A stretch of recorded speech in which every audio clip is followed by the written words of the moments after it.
Capital News tonight. A rainstorm unroofs classrooms at Kwakombo Primary School in Korogwe.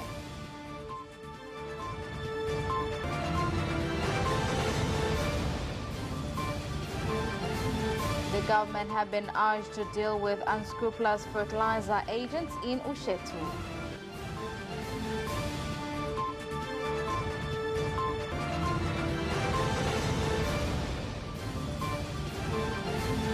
And in sports, Simba play Al Hilal of Sudan in preparation for their CAF Champions League group stage.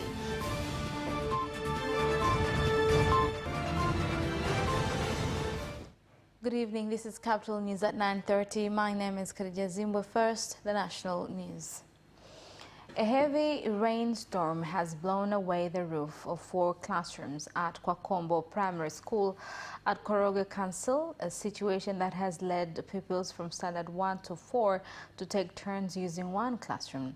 Efforts of renovating the damaged classrooms have started. Kama mnavyoona tulihitaji mabati na leo naenda kukabidhi mabati 80 ya kuanzia kwa ajili ya kurudisha hali nzuri ya madarasa. Tunashuhudia Mheshimiwa Rais wetu katika awamu yake hii ya 6 anaboresha miundombinu nchi nzima, madarasa, madawati. Serikali imewekeza katika kuboresha miundombinu ya elimu. Na mimi niliposikia mabati yamezuiliwa nikasema hapana. Huyu shetani mbona anataka kupingana na juhudi za Mheshimiwa Rais? Huku tunajenga, huku tena upepo unabomoa, haiwezekani. Tunatoa shukrani kubwa za dhati kwa ajili ya hawa wadau ambao wameweza kutusapoti katika kuhakikisha kwamba tunarudisha hali iliyokuwepo katika shule hii ya Kwakombo. Now, residents from Bulungwa Ward, Ushetu, Council, Shinyanga region have urged the government to take action against subsidized fertilizer agents who have been decreasing the amount of fertilizer and putting it in new bags with different measurements before selling the fertilizer at prices not stipulated by the government.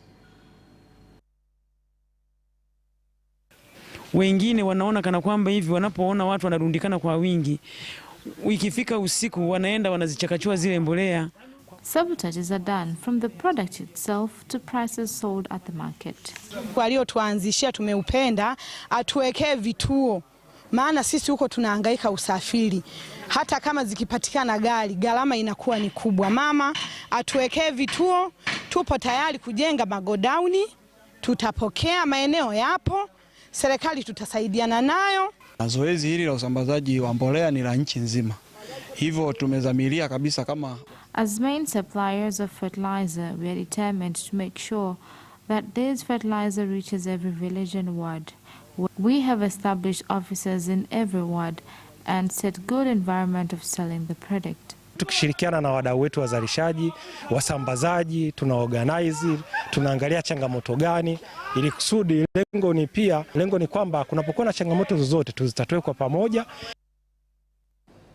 The government has been called on to address the problem of high cost of doing business, quality standard of goods and trade disputes before officially becoming a member of the African Continental Free Trade Area in July this year.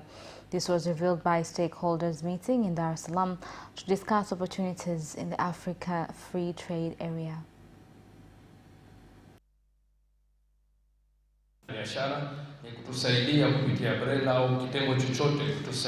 To any responsible authority, please assist us in trade registrations in the African continent because we are still lagging behind on that. It is possible because when we were doing registrations for Europe at One Stop Center, we were registered in 28 countries.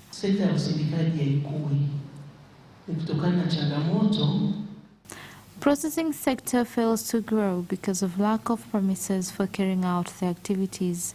Many processors complete the tasks at their own homes. Kikubwa kutoka mawazo ambayo tumeyapata hapa katika mjadala ni kwamba iko kazi ya kufanya. Kila mmoja amesimama na kutoa changamoto ya nini anadhani kifanyike ili jambo hili lifanyike. Mimi nisitize tu, hakuna jambo ambalo halina changamoto.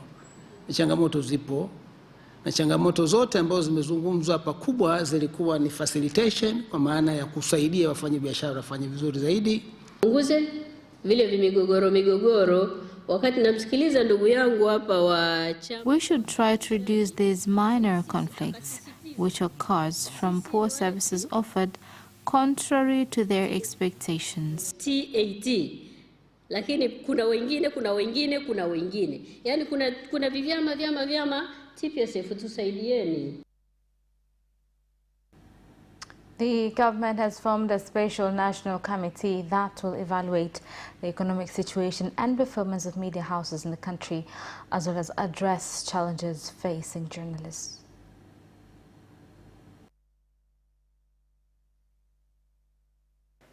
Kwamba wanapoajiriwa, wanaposaini mikataba, kile kilichosainiwa. We want to see contracts prior to employment so that we see if what we signed between a journalist and employer is implemented, and if it does go along the accurate needs, they'll also do that task for finding out sources of economic hardships in media houses. The committee will be led by Tilda Mohando, Secretary Gerson Msigwa. Other members will include Dr. Rose Ruben, Joyce Mahavile, Sebastian Maganga, Bakari Machumu, Kenneth Simbaya, and Oiso Jakim. Their work will be to process this information, but my call to journalists and all media stakeholders is to participate fully where necessary. Ya kuchakata hizi taarifa. Lakini wito wangu wanahabari na wadau wengine wote, hili jambo ni la kwetu sote. Hii ni kamati tu tumeipa kazi. The police force in Ruvuma has confiscated 324 cows and 5 donkeys that after entering the region without a permit. The animals were seized at Kitanda village in Namtumbo district.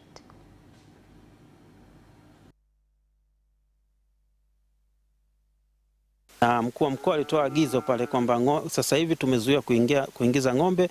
Imekamata ng'ombe 324 na punda 5. Ng'ombe hao wameingizwa katika mkoa wa Ruvuma isivyo halali bila vibali vyovyote, na kwa sasa sisi kama jeshi la polisi tunaendelea kusimamia agizo hilo la mkuu wa mkoa kuhakikisha kwamba hamna ng'ombe wanaingia mkoa wa Ruvuma bila kibali. Tutafika Morogoro, kwa hiyo huko sasa tutajua nitakupeleka. Lakini mimi kama mimi binafsi kwamba tunapeleka hizo ng'ombe Dar es Salaam, tunapeleka Pugu ambazo za kuuzwa.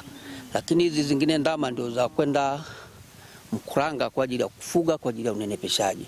Issue ya mifugo niliyopiga marufuku, my friend. Waga sifichi binadamu yoyote. Fanya kile nilichoelekeza kifanyike. Zaidi ya hapo, yani siwezi kuishi na watu wanaoingiza. Huyu ni mtu wa kwako, au sio? Wakulima wamelishiwa mazao yao, si ni hapa? Wakulima wamelishiwa mazao yao, kuna watu wamelima. Tanzania has joined other countries around the world in marking Education Day, with the government achievements made in education sector include free education for all from Standard 1 to Form 6, as well as allowing girls who had dropped from school after becoming pregnant to return to school. Hasa chini ya uongozi wa rais wetu Mheshimiwa Dr. Samia Suluhu Hassan imeondoa ada kuanzia darasa la kwanza mpaka Form 6 ili watu wasiache kwenda shule kwa sababu ya kushindwa kulipa ada, na hata ile ada ya mitihani sasa ambayo ilikuwa imebaki Form 5 na Form 6 na yenyewe imeondolewa. Pili, shule zinajengwa kwa wingi zaidi na madarasa kwa wingi zaidi au karibu zaidi na makazi ya watu, ili kuhakikisha kwamba umbali wa kwenda shule haui sababu ya mtoto kwenda shule. Opposition party Chadema has officially announced the return of the vice chairperson of the party, Tundu Lissu, from Belgium, with supporters and analysts giving their views on the return of Tundu Lissu on Wednesday, 25th of this month.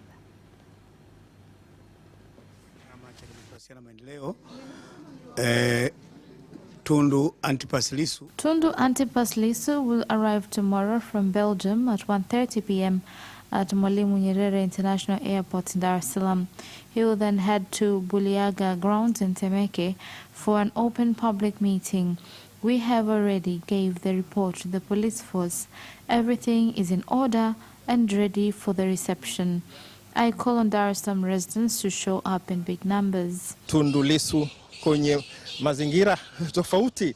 He left us when there was polarization politics, but now he's coming to face a different type of politics because Tanzania is using reconciliation politics system. Swala ya katiba na sheria, na madam kwa sasa kwa mfano kuna vuguvugu la kuanza kuandika katiba, kwa atakuwa msaada mkubwa sana kwetu na kwa nchi katika kuhakikisha kwamba tunajipatia katiba bora. An asset evaluation exercises of assets and at least 171 houses affected by the sludge had to flooded from Williamson diamond mine in Kishapu district, Shinyanga region, has been completed, with a committee tasked with investigating the incident directing the mine to present findings of the report to the chief government evaluator for implementation of a directive given by Vice President Dr. Philip Mpango during a recent visit.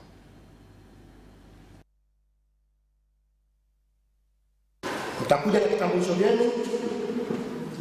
Mtakuja na fomu namba 3 tuliowapa kwa ajili ya kuorodhesha mali ambazo tumezifanyia tathmini. Lakini pia mtakuwa na haki ya kuangalia kupitia kwamba kwenye jedwali mali ambazo tumeziandika kwenye fomu namba 3 zipo sawa sawa. Na kama kutakuwa kuna changamoto ya kibinadamu au kuna kitu hakijaandikwa vizuri, basi mtakuwa na fursa ya kutuambia, na mimi na pamoja na wataalamu wangu tutarudi nyumbani kwako kwenda kuhakiki. Nashukuru sana kwa uongozi wa mwadui. Toka jana tumekaa kwenye kikao, nadhani leo kitaisha, tutapata mwafaka wa vitu vyetu. Sisi tunatamani hata leo, kwa sababu tumeathirika vikubwa na sasa hivi tuna miezi mingi hatulimi, na yale mashamba yaliyoharibika ilikuwa ni tunalima, sisi tunapata kipato. Hata kama inawezekana leo tulipwe. And that is the end of national news. International news follows up next.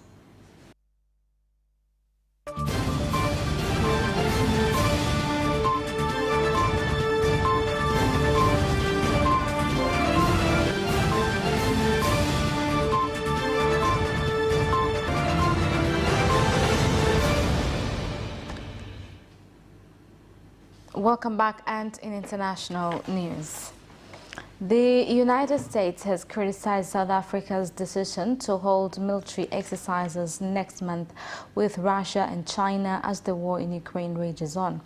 The exercises, called MOSI, will see 350 of South African soldiers train alongside their Russian and Chinese counterparts from February 17th to 27th, and will take place during the first anniversary of Moscow's invasion of Ukraine. Now, South Africa has defended the decision to hold the drills by saying the exercises were part of a natural course of relations between countries.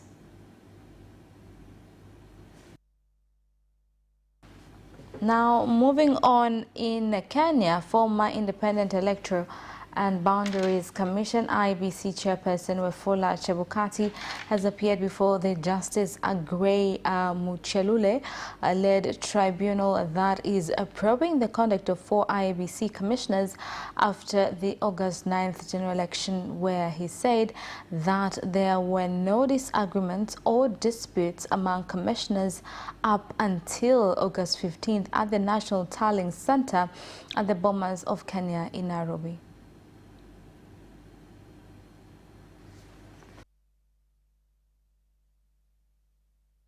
Sehemu ya pili ya ujumbe wao ilikuwa ni kwamba iwapo hatungemtangaza Raila Odinga kama mshindi wa uchaguzi mkuu wa mwaka 2022, basi tuhakikishe kwamba uchaguzi huo unaelekea kwenye duru ya pili, na hawakutupa sababu zao. Ila nilisema matokeo yanafahamika na yeyote ambaye angejaribu kubadilisha matokeo hayo haingewezekana.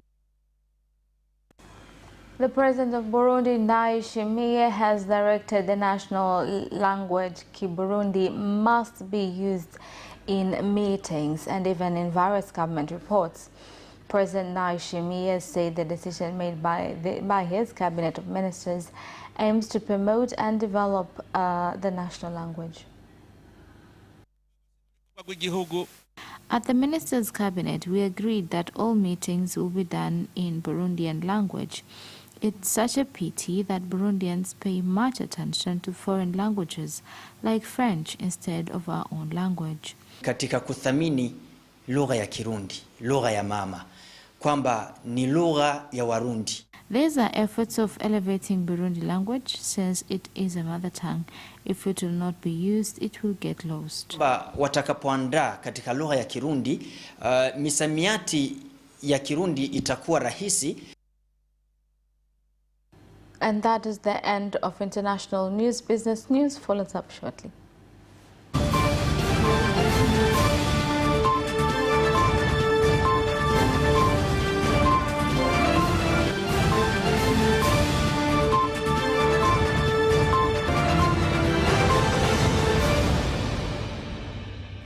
Welcome back, and in business news tonight.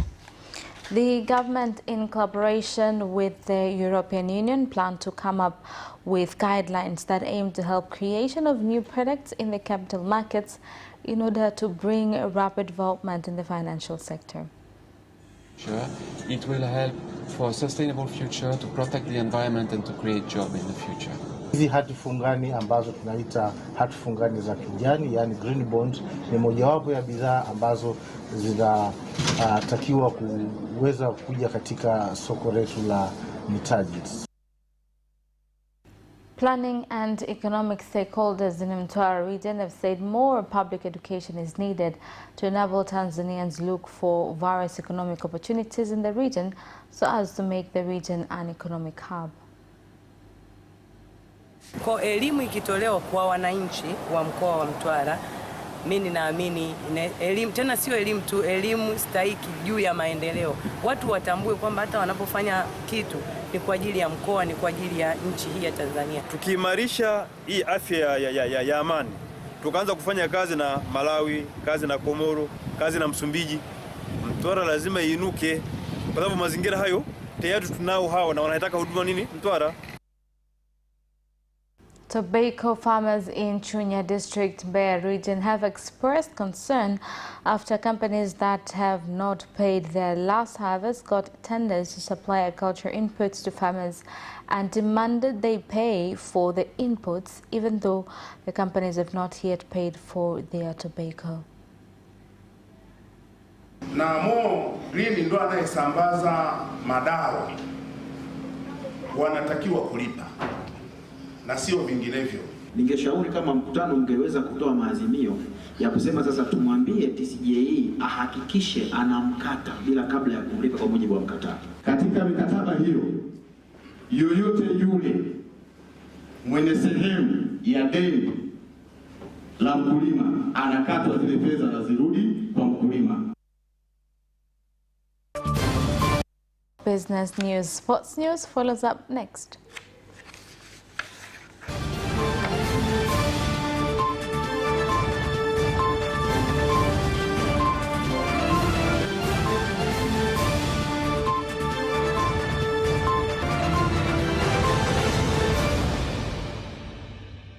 Welcome back, and in sports news tonight. Simba head coach Roberto Oliveira has returned home for his travel documents ahead of the CAF Champions League group stage. Here's more on the story. With the Simba squad returning to camp today, its head coach Roberto Oliveira has headed back to Brazil for his travel documents, which will be essential as the CAF competition games loom. The coach will be back on January 31st, hence missing the Azam Sports Federation Cup game against Coastal Union, with the squad remaining under coach Juma Mgunda. Simba have also announced hosting Al Hilal of Sudan, which will arrive tomorrow for friendly games against their hosts Simba, Azam, as well as Namungo, as they prepare for their CAF Champions League group stage games. Tanzania People's Defense Forces TPDF boxer Suleiman Kidunda has proceeded with training in preparation for his bout against Patrick Mukala from the Democratic Republic of Congo for the ABU Championship to take place on 24th of February in Dar es Salaam. Tunakuja tena Dar es Salaam katika mji wetu sisi wenyewe wa Zalamo. Kwa hiyo kama kawaida ndugu zangu, karibuni sana. Najua next week mtaanza kuona matangazo. Kwa hiyo kama kawaida ndugu zangu, karibuni sana kwa sababu sisi wenyewe watu wa kazi. Sasa hivi tunapiga stage ya papa direct. Zama katika maji tunamla. Sasa hivi niko nashughulika na Wakongo kwa sababu ni kila siku wanini. Sasa kwa hiyo tunawapiga Wakongo mpaka wapime katika nyimbo. Wakipiga sebene lazima tutajisema ni Kidunda. Nusu mtu nusu jini makata. Kwa hiyo kama kawaida Mukala kai. Now, the National Sports Council has moved forward the date for the Sports Journalists Association's election with a call for journalists to register and collect nomination forms. Ni kwamba chama cha waandishi za habari za michezo wawe mfano wa vyama vingine vya michezo, kwa sababu wao ndo wanaovisemea vyama vingine, basi wawe ni mfano na wasimamie utawala bora kwenye chama chao kisimamiwe kwa weledi, kisimame ili wao waweze kuvisemea vyama vingine. And that sports item ends on news bulletin for tonight. My name is Khadija Zimbwe. Thank you for watching and good night.